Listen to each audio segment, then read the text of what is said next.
Get ready for candid conversations that embrace the unfiltered truth of our lives. In this space, we celebrate the unity found in our shared human experience. Join me as we explore the depths of our stories, invoking empathy and facilitating the healing we all yearn for. This is Pages of Me podcast, where authenticity is our compass and the unfiltered truth sets us all free.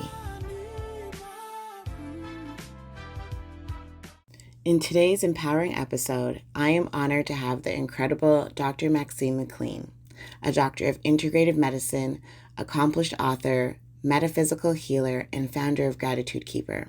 Dr. Maxine is not only a beacon of wisdom, but also a compassionate humanitarian.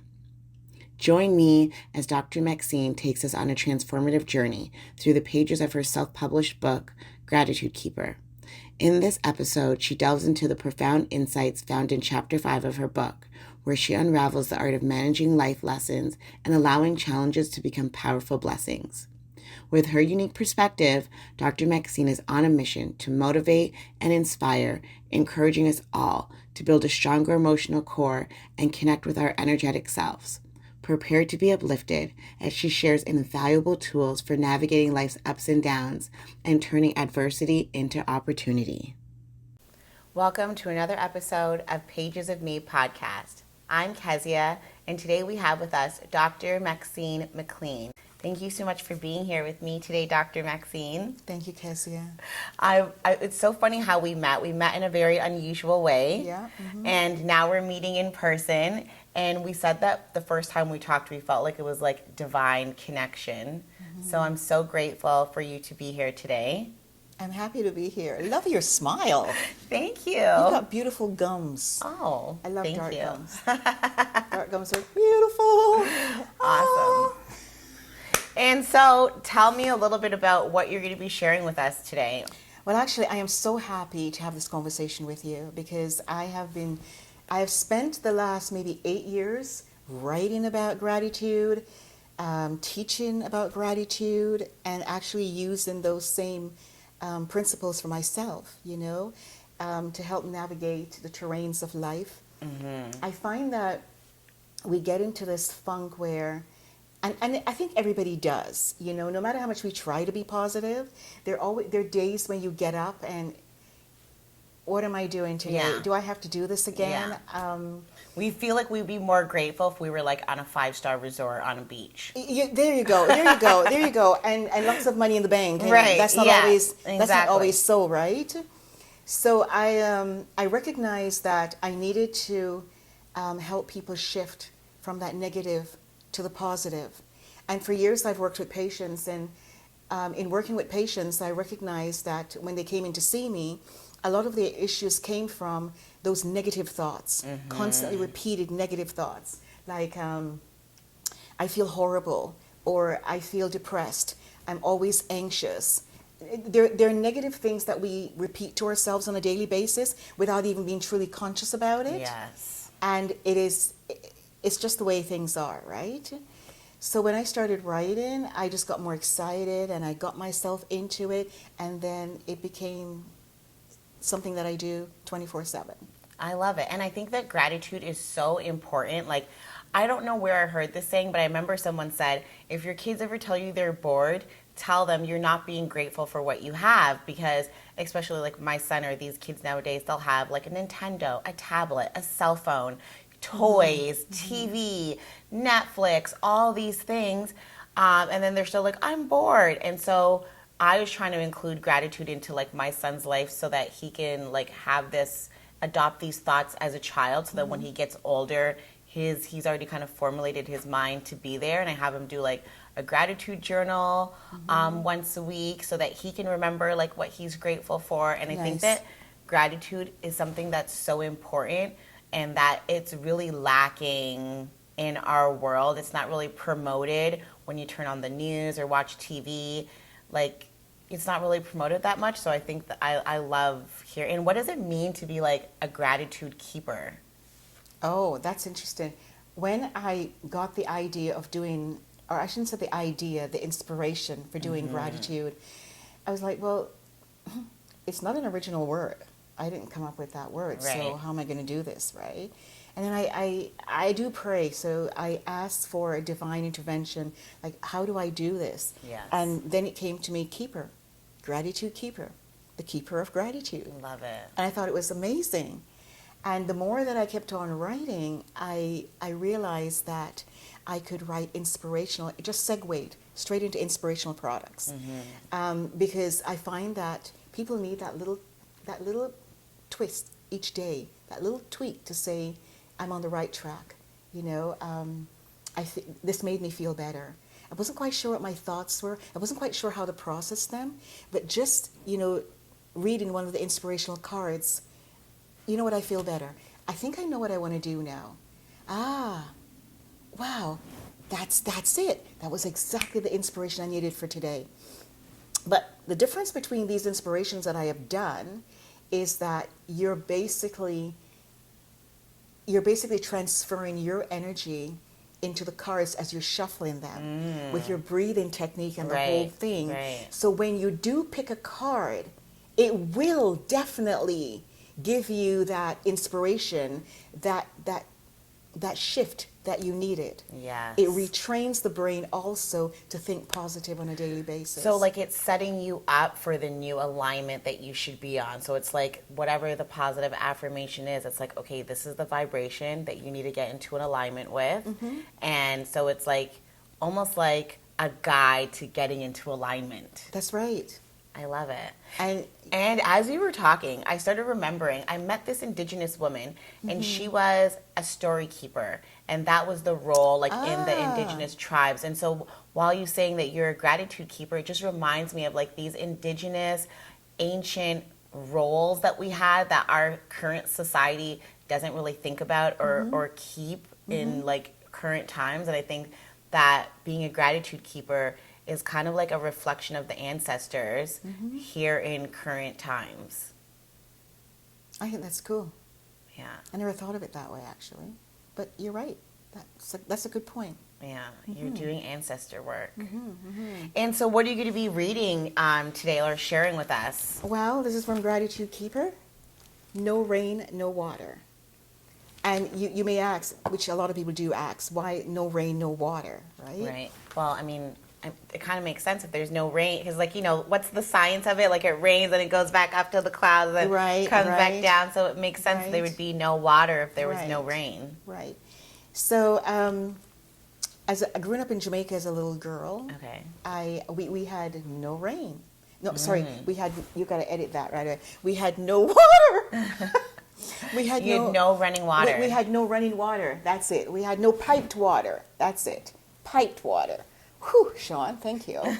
We had no piped water, and so we had to rely on the rainfall. And so we would catch the rain in buckets all over the place or drums, right? And build tanks and catch the water. Yeah, I've seen that. Yeah, and morning baths were extremely cold. They were icy cold. It's like, not like Canada here where we have the warm and we had, Yeah. So, you know, I'd probably stand there like, gotta go to school. No cold water for me. Sorry, I love the warmth, by the way. Yeah. But anyway, so that was it. And if we didn't have rain, we would be like, where are we gonna get the water from? So here we are years later, only for me to find out after discovering this beautiful journey of gratitude is that there are people in a lot of countries that don't have clean water. Yes. And they have to walk sometimes a week, maybe 10 hours or more to find water. Yeah, like the indigenous people that are having to, like, they can't even use the water from their tap. They have to use bottled water here in Ontario. Now, that is amazing, Kezia, because when I was building the wells in Kenya, I, at the time, had no idea that our indigenous people here were in the state. Right. And so here, build the wells in Kenya, now thousands of people are accessing clean water. And when I continued to do my research, realizing, wait a minute, I live in Canada. And these people don't have clean water. Here in your own backyard, yeah. Sometimes we're so That was worried about crazy. international issues that we forget in our own backyard. There are people that don't have warm water, don't have running water, don't have heat, and you're like, oh, you wouldn't think of that like in Canada, in this like first world country. It's so unfair. So then I questioned, now why? How is this happening? And I kept on doing more research, only to discover that about 98, that's like 100%. Yeah, right? that's a lot. 98% of the people that don't have access to clean water are people of color. Wow. And that really touched me. And so I thought, well, we need to change this. So one of the things that I've done is the products that are being sold in Gratitude Keeper, a percentage of that would go back to building wells where it's needed so people can have clean water. Now, I know that there are other companies that are out there working amazingly in building wells for them, and I think we don't have enough, because still people are approaching me saying, we don't have water in our village, can you come here? We don't have water in this village, can you come there? Nigeria, Kenya, more villages are approaching me, Ghana, you know, so it's quite an issue. It's quite a problem. It is. So now with Gratitude Keeper, in writing the book, I want to read to you chapter 5, because chapter 5 sort of segues into producing these products. Okay. Are we good? Yeah? And do you want to give us a little, like, what is chapter 5 like about? Managing your life lessons, allowing your challenges to bless you. Love it. So each life experience is an opportunity, an open door through which we can increase and share our knowledge, inspirations, and wealth. Be more willing to forgive, bless, and be blessed. Easier said than living it, right? Yes. There is a powerful and lucid message which I hope to convey for the readers who are ready for real change. That is, in the end, it is our perception that governs the choices we make. We get to decide if we will dwell on the bad, the negative, the unattainable, the outright devastating situations, or if we're going to choose to savor each life's moment and cherish ourselves, appreciate living, and experience real joy in all that is amazing and positive about our endeavors. In contrast, I'm sure you have heard of or come across people who, it would appear, spend their whole life focusing on conflicts and challenges they encountered. Their vision of reality is so skewed by these conflicts and challenges, past and present, that they find it too difficult to recognize the good, even if it should be carved into a chocolate chip cookie and handed to them on a silver platter. Yes. And it is not easy to be in a class with such. I'm not stating this to be harsh or insensitive. It's just the harsh reality lived by many. This form of living can often create anxiety triggers or depression, and in some cases lead to unhealthy life manifestations. Riveted with negative outcomes. From all that I have observed and experienced in life, it appears that focusing on the negative attracts more negative, whereas concentrating on the positive attracts positive. Think about a day where literally everything you planned went wrong. Then everything that followed on that day just compounded your misery or anger. Now compare that to a different or similar day, a day where all the same issues, hindrances, or annoyances arose, but they didn't lay heavily on your heart or dampen your mood. You either didn't really let it affect you, or you chose to rise above and see the positive instead. And as a result, your day continued to unfold in a positively divine manner, and your manifestations scaled up beautifully. To drive home this point, I am making focus on the negative attracts more negative, whereas concentrating on the positive attracts positive. However, staying on point with that focus takes active mind work. Would you say? Yes, very Absolutely. active mind work. You either choose to indulge in the negative or the positive. The one you choose to indulge is where your strengths, energy, and thoughts will flow and manifest. That will be the one that you have given permission to control your life and your decisions. Very interesting. Mm-hmm. I am not denying the traumatic impact of any situation Yes. or the emotional trauma you might be experiencing or may have experienced. The reality is, if it has happened, then yes, it has happened. And some situations cannot be reversed. I agree it is sometimes difficult to understand the terrible, unfortunate incidents that can occur in life, and it would appear there is just no sense or logical reasoning.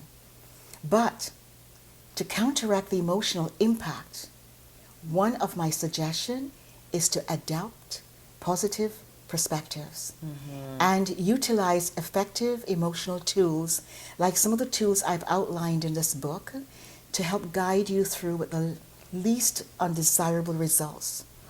Now, I express this with utmost compassion and care.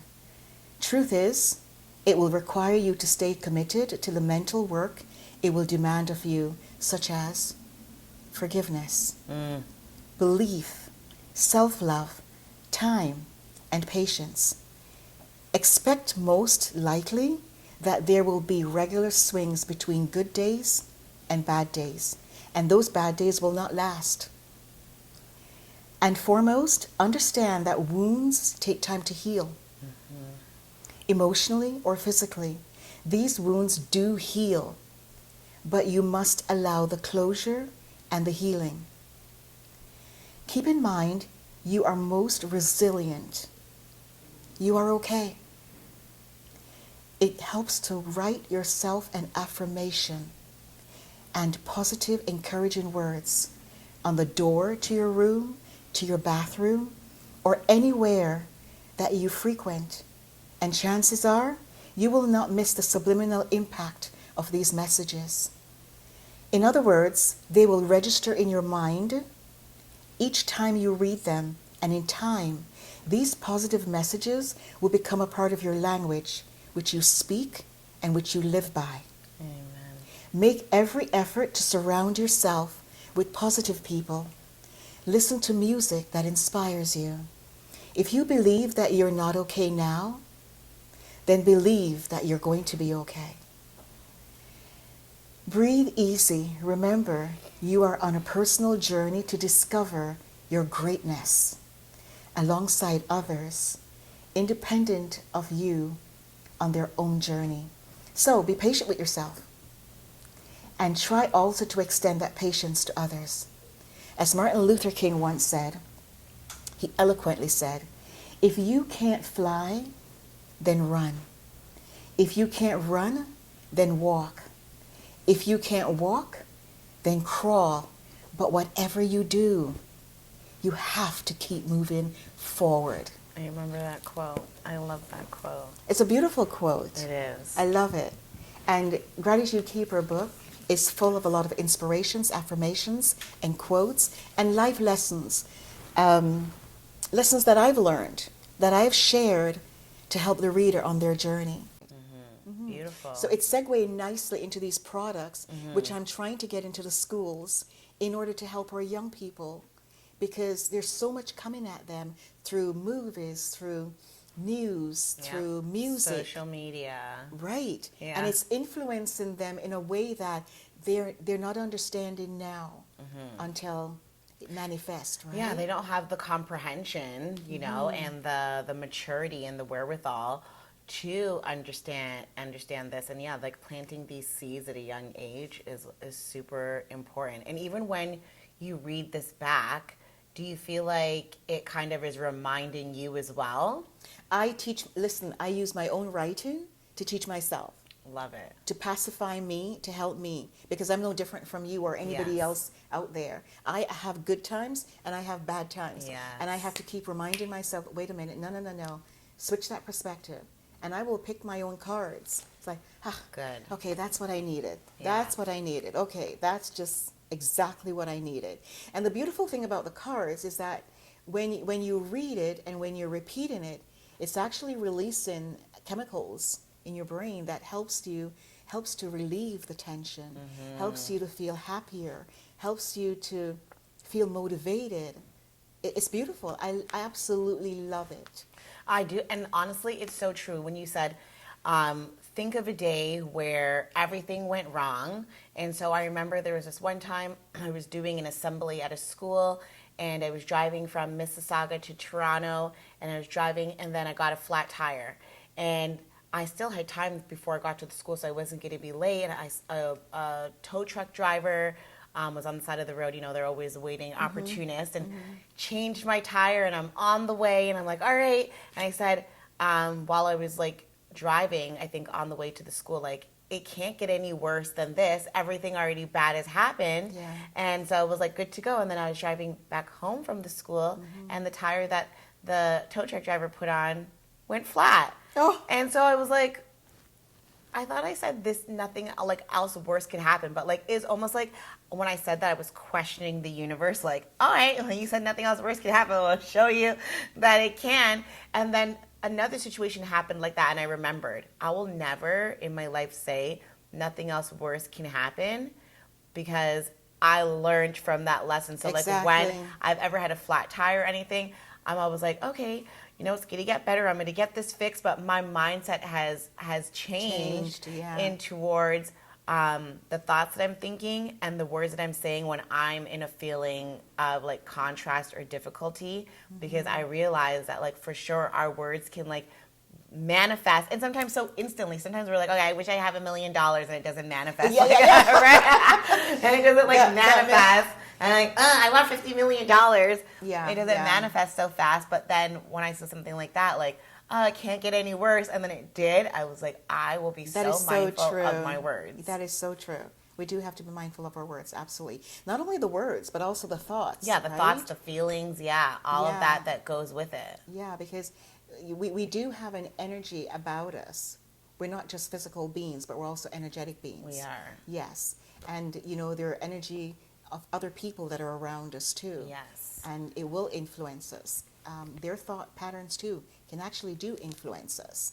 You know, so we need to guard ourselves with our thoughts always. Yes. To make sure that we stay on track. Yes. And it's not easy. It really isn't easy at all. Staying positive is one of the most difficult things to do, because everything around us conditions us to actually be negative. Yeah, or to think negative or do negative. To bring us down. Even like they say, like for music, the radio frequency that they program music to is like a low vibration to bring like us down, and that's like the standard music vibration. And so for sure we can see that out there, and it's not easy to stay positive, but I think it's also important to remember that it's a life journey. It is. It's like not like, you know, okay, a destination where you're just going to get to, like, you will get there when you're no longer in this body. Like, as long as you're in this physical form, it will continue to be, like, a lifelong journey. It's a journey. Yeah. That's right. It's a journey. And things are going to happen on the journey. And you know what? Similar to you driving your car and you get a flat. Okay, so you got to be prepared for the journey. And sometimes we're not prepared for the journey because we don't know. We haven't had the life experiences, right? So, but you know that you're on a journey, and just adopt the mindset that things can happen on this life journey. But I'm going to be okay. No matter what, I am going to be okay. I will flip it. I will flip the negative to positive, and I will make it happen. And if I have to get someone to help me make it happen, I will do that too. Yeah, and I think that's the beautiful part about co-creation and about how you said having positive people in your life, is that at times maybe you may not be on the frequency of positivity, but the people around you are. They can lend that energy to you, extend that energy to you, help you raise your vibration, and then in turn, when maybe they're in that kind of position, that you can do the same thing of like that co-creation in between friendships. And I know a lot of times when people hear the words co-creation, they're thinking of like actually producing something, but it's just really us coming together, our frequencies coming together and working well together. They're not contrasting, they're not resisting each other. That's right. It's harmony. Yeah. That's how I see co-creation as harmony, and I got that from Abraham Hicks. She's put a lot of great points. Like, that's beautiful. She's taken the law of attraction and put it in very simple language for people to understand in everyday scenarios, like driving. You know, we can't avoid other people on the road, That's but we right. can control our own Exactly. vibration and how we Exactly. interact with Exactly. them. And that's what I so love about this like gratitude That's keeper beautiful. is that it's reminding you to always keep gratitude, to like keep that around you, to keep that vibration around you. That's right. And without that, I think that that's where the imbalance kind of can come from. It's being aware of it too, right? Because a lot of people are not aware of it. They just know that they're a physical form and this is it. Because the physical, I can see and I can touch it and I can feel. The energetic form, I don't see, I'm not aware, I can't touch it, I can't really feel it, it doesn't exist, don't talk to me about that. And unfortunately, we do need that. We do need the interplay of both the physical and the energetic. Yes. We need to be aware. Not be caught up on it, just be aware. And so you walk into a room, what energy are you carrying into that room? Yes. What energy do you want to mingle with? What energy do you want to take away from that room? Like another form of setting intentions. That's like right. set the intention for your day, for each space that you enter, That's for right. each person that you speak with. Like the intention today was for us to have an authentic conversation. Right. That other people can take tidbits and include it in their life and motivate them and dismantle like I'm the only one going through this. Because I think sometimes people will look at you and be like a doctor, but a doctor needs healing as well. Exactly. Not only patients, right? And Exactly. so you've created healing tools that have worked for you, and then now you're sharing the healing tools that have worked with you for other people, Exactly. to other people. Exactly. And it's a journey. It takes time. It takes time because you're retraining the brain. You've trained it to be negative, now you're retraining it to be positive. So it's a repetitive thing. People will say to me, well, you know what, I just took your card and I read through it, you know, and then after a week, I didn't need to do it again. I pick it up now and then. And I try to encourage them that it's a daily ritual. It's a daily thing, like drinking water each day, eating food each day. Well, of course, some people don't drink water every day. But You should be drinking water every day. Exactly. So that is how you use it actually to practice to make sure that you stay on point. And because you don't want to use it really when you're in that stressful state, because then you have all these blocks Yes, that it's you hard don't to want to receive, hear, yeah. you don't want to read, you don't want to see it. I don't want to know about it. I don't want you to tell me about gratitude anymore. I've heard so many different versions of gratitude, and you know what? It's not working for me. Don't tell me about that now. So the thing is to actually make it a daily thing so that when you do need it, it's an automatic in your mind. Yeah. It's an automatic affirmation that will pop into your mind. It's an automatic switch from the negative to the positive that will happen, that will make the change for you. It will be the game changer. I love it. And I like the comparison that you made where you were saying that it's like water, it's like food, things that you need daily. Because sometimes, I was automatically thinking like, okay, well, how long do I need to like read these cards for? But when you started referring it to food and water, Right. it's like, well, you're not going to be asking how long will I need this food and water for? It'll be every day. You may not be Exactly. eating the same thing every day, but Yes. it's still you're ingesting food. So it may not be these particular affirmation cards or these messages like every day, but you need to be taking in this information on a daily basis so that you can maintain like that positive vibration, so that when contrast comes, I feel like it's not penetrating so much into you because you actually have like the layers of like that positivity That's and right, gratitude right. and like You form the peacefulness, layers. right, Yeah. in the opposite kind of direction. Like we said, we're building up blocks in a negative Right. way. We can build up layers also In a in that positive way. positive way. Yeah, like a defense, like almost like an armor. That's right. We're building up our armor by taking in this information on a regular basis so that when we go out into this world, that we have our mind is like armed and protected. Another way to look at that, Kezia, is there's so many gyms around now, so many different ways to build your body. And the gyms are full of people wanting to build their body. Yeah. And it's fine. It's admirable. But what about the mind? So you'll meet someone and they look amazing physique and like you look really good. And if if you should ask them the question, well, how often do you go to the gym? More than likely they will say to you, well, I go to the gym every day and I spend at least 2 hours in the gym, right? Oh, wow. Exactly. Those people that work out, not me. working on the body. Yeah. But then the mind is also powerful, and I think we don't spend enough time to actually work on the power of the mind. I 100% agree. And the mind is what's carrying us through. And we need to change our perspective, the way we think, the way we absorb information, the way we, even a simple thing as forgiveness, that simple thing, forgiveness. It's not so simple at all. Yeah, it's not as simple as we speak it. That's true. And, we block, there's so much to being grateful, so much to the word gratitude. And I feel it in your energy, just like when we first spoke, and even today, like, I feel that I said to you that you have that, like, universal mom nurturing like energy, and I feel like that can only come from like a true place of positivity and like gratitude. Like, you're grateful to the source, whoever, for life and for like your experiences here, and then you now put that energy out there, and then when people interact with you, you're like, just like a mom. Like, I remember I was saying, like, you're like a universal mom. You just feel like that nurturing energy, and I love that. It's so important, because we go through life, with so many barriers up, because we're trying to protect ourselves, and being vulnerable and being nurturing isn't professional or isn't whatever it may be. But just when you are your authentic self, that draws people in, and it will encourage them of like, what are you doing? Like, what's this light coming from? Yeah. How can I get some? Right. Actually, somebody gave me that compliment again this week too. They said, you always seem to be so calm and everything is so cool. But you know what? It took years for me to work on that too.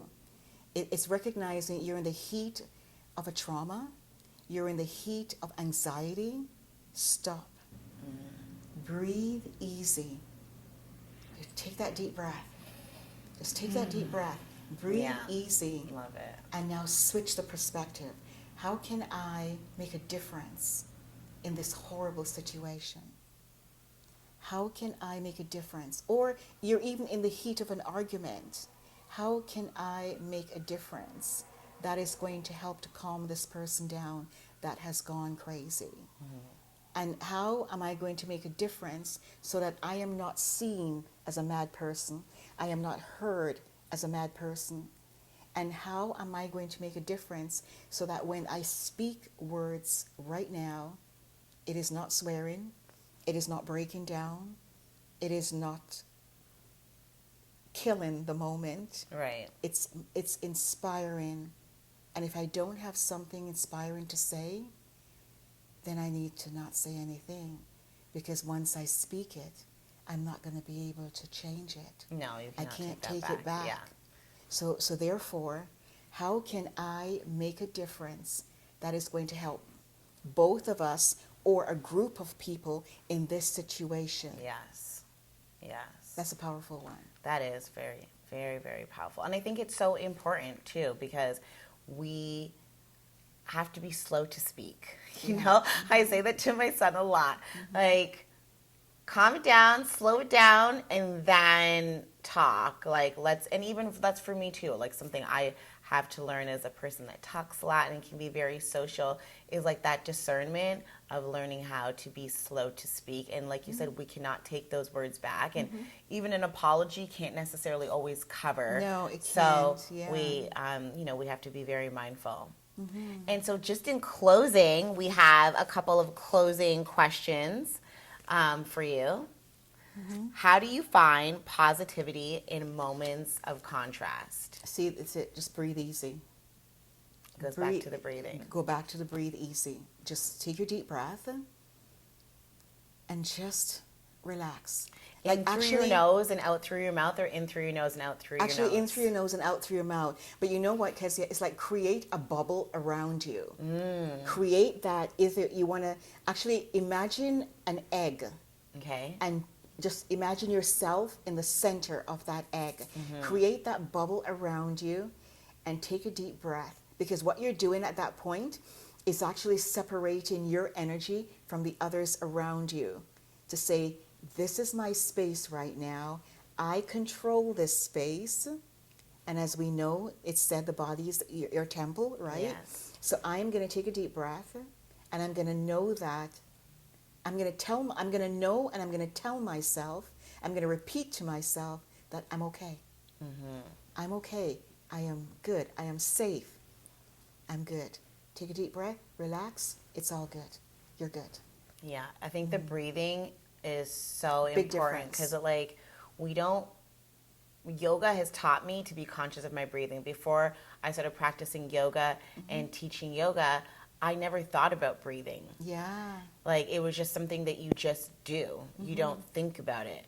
And bringing my thought to my breathing, it definitely helped me with anxiety, with my discernment, being slow to speak. It just helped me like mellow my vibration right out, because I felt like before I was, very, I would say, anxious and like maybe aggressive at times, and just like learning how to like find balance in all of it. Yeah.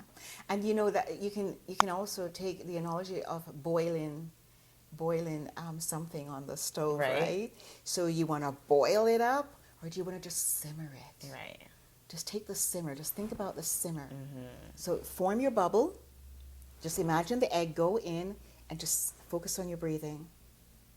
That's it. Nice. So that's how you, And I know you read that Martin Luther King quote, which I love, but is there any other quote or saying that brings you inspiration and motivation that you like repeat to yourself often or say out loud? Yeah, I do. My mind is healthy. My brain is healthy. My eyes are healthy. Every artery, vein, and capillary in my body are healthy. I let divine love be made alive in me.